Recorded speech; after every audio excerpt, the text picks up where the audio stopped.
नमस्कार दोस्तों, मैं डॉक्टर कुलदीप कुमार के सर आप सभी का बहुत बहुत स्वागत करता हूं एक नए बिंदु के साथ और एक नए कड़ी के साथ। तो साथियों, आज मैं लेकर उपस्थित हुआ हूं आज एक बहुत ही महत्वपूर्ण बिंदु जो लगभग 90% विद्यार्थियों के लिए बहुत ही अधिक मतलब कह सकते हैं कि महत्वपूर्ण है या ज़रूरी है। तो बात करते हैं, आज मैं जो बात करने वाला हूं वो ये बात करने वाला हूं कि 90% विद्यार्थी जो होते हैं उनके पास एक ही समस्या रहती है और समस्या ये रहती है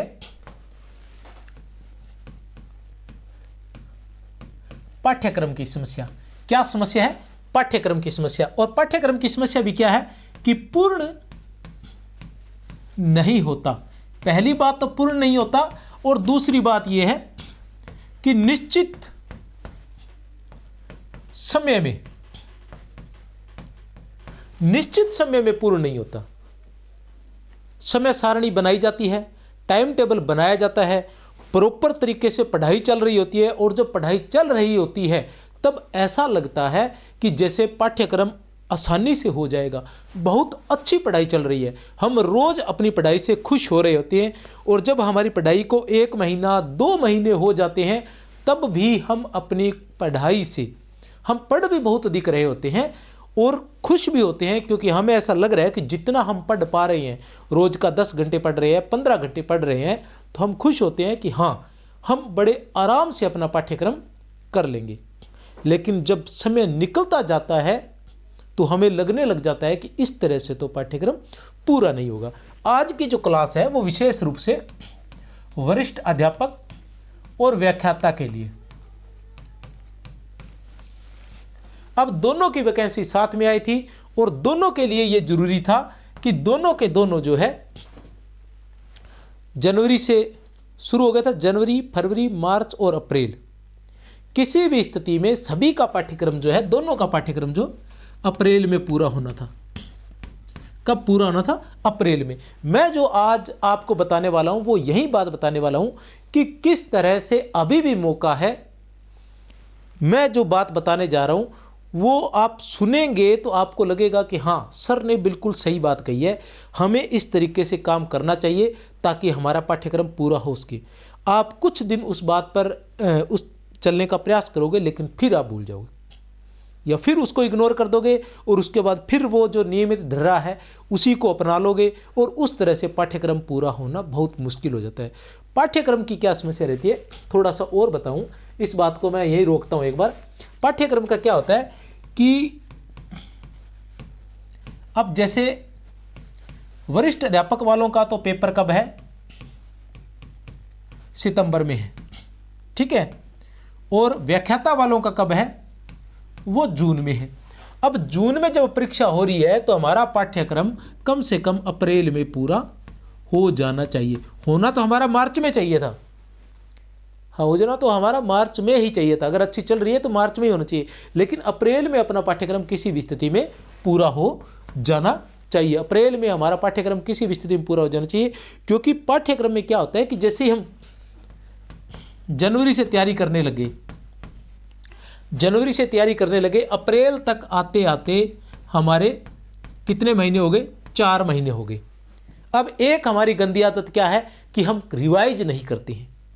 7 दिन में रिवाइज किसी भी स्थिति में होना चाहिए, फिर महीने में बड़ा रिवाइज होना चाहिए, ये सारी चीज़ें चलनी चाहिए। हम रिवाइज नहीं करते हैं तो जो पहला बिंदु पढ़ा था उस बिंदु को पढ़े हुए हमें, जब हमने वो पहला बिंदु पढ़ा था बड़े ही आराम से पढ़ा था, बड़ा तसल्ली के साथ पढ़ा था, क्योंकि तब जनवरी में थे और परीक्षा को अभी 6 महीने बाकी थी। बड़े अच्छे से पढ़ा, हमें लगा याद है। लेकिन अप्रैल तक आते आते इस बिंदु को पढ़े हुए 4 महीने हो गए और 4 महीनों में ये बिंदु 90% वैसा ही हो गया जैसा पहले था। कुछ 10% हमें याद रहता है और ज़्यादा इंटेलिजेंट है तो हमें 80% याद, 20% याद रहता है, 80% ये हमारे दिमाग से निकल जाता है। अब 80% को याद करने के लिए कहीं न कहीं तो प्रयास करना ही पड़ेगा ना। और पीछे हमारे पास जब 1 महीना या 1.5 महीने बचता है, ठीक है ना, तो फिर समस्या क्रिएट हो जाती है, फिर याद नहीं होता, फिर हम जल्दबाजी में करते हैं और फिर कहीं न कहीं पढ़ने के बावजूद भी हमारा पाठ्यक्रम पूरा नहीं हो पाता है। तो इसके लिए मैं एक विशेष रणनीति आपको बताने जा रहा हूं, जिसके तहत किसी भी स्थिति में आपका पाठ्यक्रम पूरा होगा ही होगा। वो ये है अभी चल रहा है फरवरी, ठीक है ना, फरवरी है,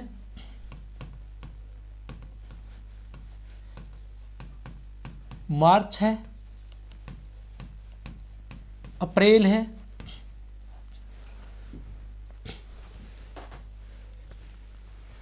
फरवरी, मार्च और अप्रैल, ये 3 महीने, 3 क्या हम कहेंगे 2 महीने 15 दिन, और हम कह सकते हैं 75 डेज जो है हमारे पास बचे हुए, इतने दिन बचे हुए हमारे पास। अप्रैल तक हमें पाठ्यक्रम पूरा करना है।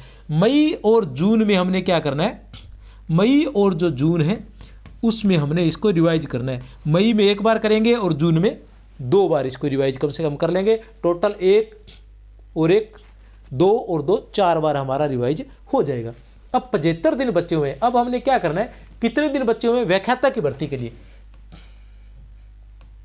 व्याख्याता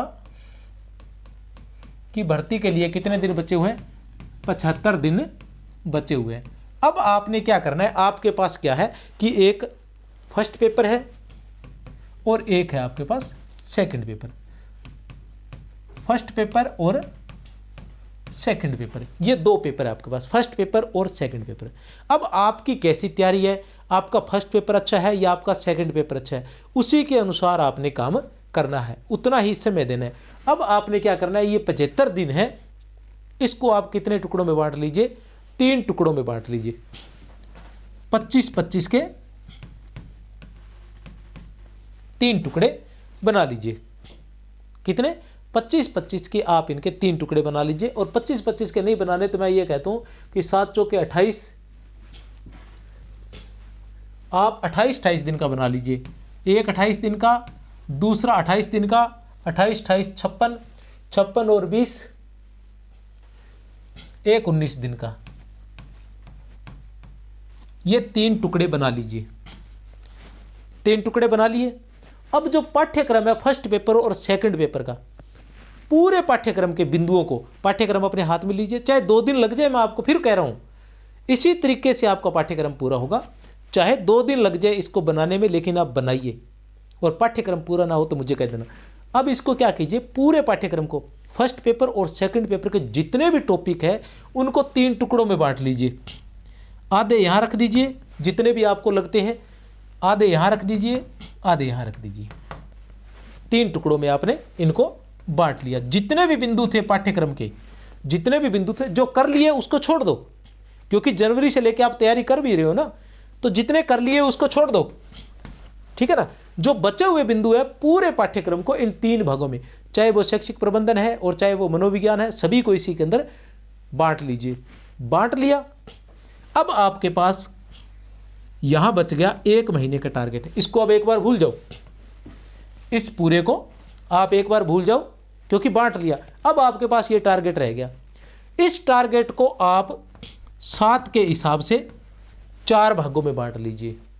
7 के हिसाब से 4 भागों में बांट लीजिए, 7-7 दिनों में। अब आपके पास जो टॉपिक बचते हैं, यहां जितना बचा है, इसमें जीके का भी पार्ट रहेगा, इसमें शैक्षिक प्रबंधन का भी बिंदु होना चाहिए, इसमें मनोविज्ञान का भी होना चाहिए और इसमें विषय का भी होना चाहिए, इन 28 दिन में। अब उनको 7-7 के 4 टुकड़ों में बांट लो। अब आपके पास 7 दिन में जितने बिंदु रहे हैं, जितने बिंदु हैं, उनको आपने क्या करना है, इन 7 दिन में पूरा करना है। अब 7 दिन में पूरा करना है तो 7 दिन का जब आप पाठ्यक्रम अपने सामने रखोगे तो आपको पूरी तरह से दिमाग में रहेगा कि रोज कितना करूंगा तो 7 दिन में हो जाएगा। अब पहले दिन में आपका अगर कम हुआ है तो दूसरे दिन ही आप जागरूक हो जाओगे।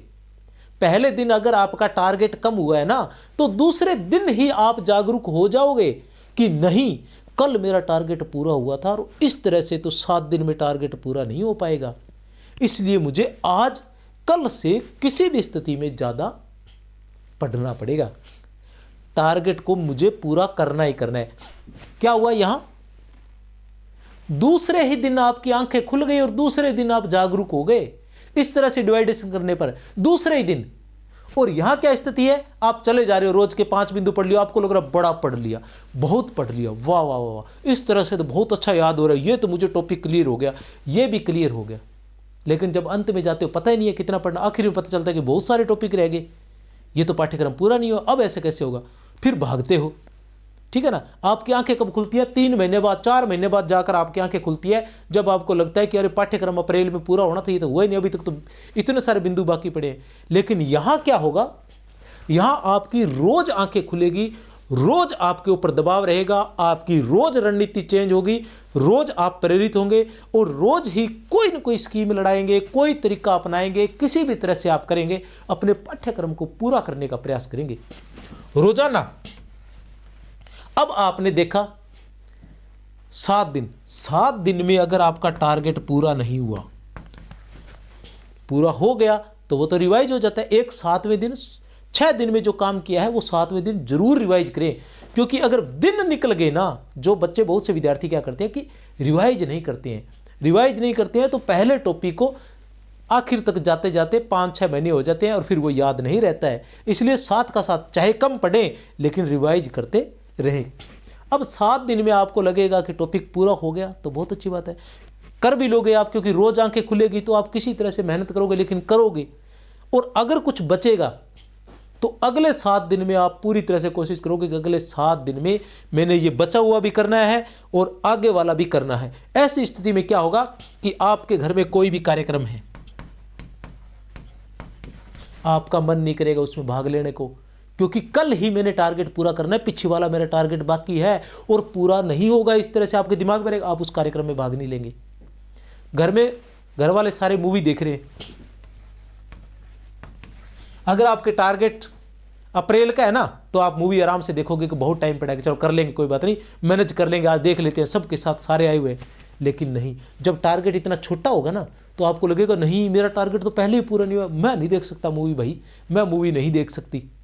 घर में कोई किसी तरह से कोई गेस्ट आए हुए हैं तो उनके साथ भी आप कम से कम समय बिताओगे, किसी तरह से रिक्वेस्ट करोगे, कुछ भी करोगे। कहीं बाजार में जाना है तो भी आप यही सोचोगे कि नहीं शॉपिंग नहीं करेंगे, आज नहीं करेंगे, आज नहीं जाएंगे, आज कपड़े प्रेस नहीं करेंगे, आज कपड़े धोएंगे नहीं, आज ये काम नहीं करेंगे, आज वो नहीं करेंगे, आज कोई नया पकवान नहीं बनाएंगे, क्योंकि रोजाना रोजाना आप तैयार होंगे, रोजाना अपने आप को मोटिवेट करेंगे और रोजाना आपकी चिंता जो है वो बराबर बनी रहेगी कि मैंने पाठ्यक्रम पूरा करना है। और अगर आपने टारगेट अप्रैल का रखा तो फिर आपको लगेगा चल कोई बात नहीं, मूवी है, इतने दिन पड़े, कहीं ना कहीं थोड़ा थोड़ा मैनेज करेंगे तो भी कर लेंगे, चलो गेस्ट आए हैं गप्पे मारते हैं, आज मूवी देखेंगे, चलो ठीक है।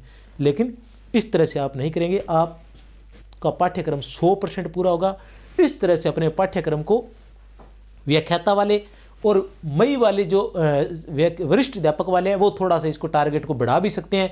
वो चाहे तो 75 दिन की बजाय वो इसको, जैसे अप्रैल तक मैंने 75 दिन बताए हैं, तो वो इसको मई तक भी ले जा सकते हैं, कोई बात नहीं, मई तक ले जाकर और उसको जितने दिन बनते हैं उन दिनों में उनको डिवाइड करके महीने के हिसाब से, और महीने को 7 दिनों में डिवाइड कर लो, महीने का जो बचा हुआ है। फिर अब ये जैसे ये फर्स्ट पारी के 7-7 दिनों में किए थे, जैसे ये 28 दिन में पूरा हो जाता है फिर इसको सेकंड जो आपने पाठ्यक्रम रखा है उसको भी 4 भागों में डिवाइड कर लीजिए 7-7 दिनों में, और फिर अंत में इसको कर लीजिए। इस तरह से आपका अप्रैल के अंदर पाठ्यक्रम पूरा हो जाएगा और रोज सचेत रहोगे। तो यही चीज़ आप अपनाओगे तो आपको पाठ्यक्रम पूरा करने से कोई नहीं रोक सकता। रोजाना रोजाना रोजाना, इसके अलावा कोई तरीका नहीं है रोज आपको प्रेरित करने का। तो मेरी तरफ से आप सभी को बहुत बहुत शुभकामनाएं।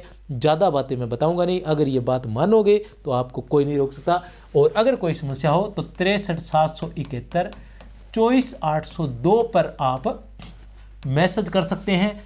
और जो विद्यार्थी, जिन विद्यार्थियों से मेरी बात होती है, पूरी बात होती है, जिनको मैं अच्छे से समझाता हूँ कि किस तरह से तैयारी करनी चाहिए, पर्सनल मेरे पास फ़ोन आते हैं, जिनको मैं पूरा समय देता हूँ, वो विद्यार्थी कमेंट करके भी लिखेंगे कि हाँ सर वास्तव में समय देते हैं, वास्तव में अच्छे से समझाते हैं, पूरी समस्या सुनते हैं, उसके बाद व्यक्ति के अनुसार, न कि ऑल ओवर की तुम ऐसा कर लेना, व्यक्ति के अनुसार, जिस व्यक्ति के पास जैसी परिस्थिति है उसके अनुसार ही मैं गाइडेंस करता हूं। तो मेरी तरफ से आप सभी को बहुत बहुत शुभकामनाएं।